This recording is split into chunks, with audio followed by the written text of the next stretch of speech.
Medical student Priyanka ఘటనపై మార్గాని భరత్ విచారం వ్యక్తం చేశారు. నిందితులకు కఠిన శిక్ష విధించాలని డిమాండ్ చేశారు. పోలీస్ శాఖ నిందితులను కాపాడే ప్రయత్నం చేస్తుందా అని ప్రశ్నించారు.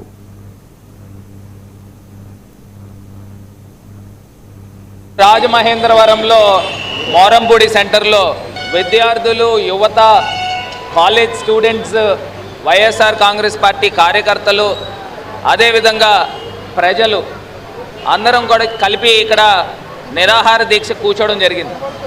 ఇక్కడ ప్రధానమైన 5 అంశాలని ఇవాళ లేవనెత్తడం జరిగింది.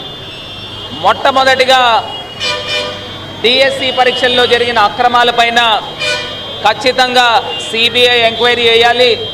దీనికి బాధ్యత వహించి విద్యాశాఖ మంత్రి నారా లోకేష్ రాజీనామా చేయాలి అనేది ప్రధానమైన అంశము.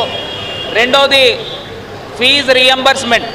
విద్యార్థులు ఇవాళ కాకినాడలో నిన్న చూస్తే ఇంటర్ చదివే విద్యార్థి ఫీజు రీఎంబర్స్మెంట్ పడక ఆ విద్యార్థి నిన్న సూసైడ్ చేసుకోవడం జరిగింది.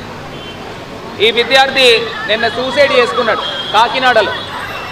అంటే ఈ ప్రభుత్వం 2 సంవత్సరాల కాలంలో ఫీజు రీఎంబర్స్మెంట్ అనేది ఏమాత్రం కూడా ఇవ్వకుండా చైతన్య కాలేజీలో 17 సంవత్సరాల విద్యార్థి అండి సూసైడ్ చేసుకున్నాడు.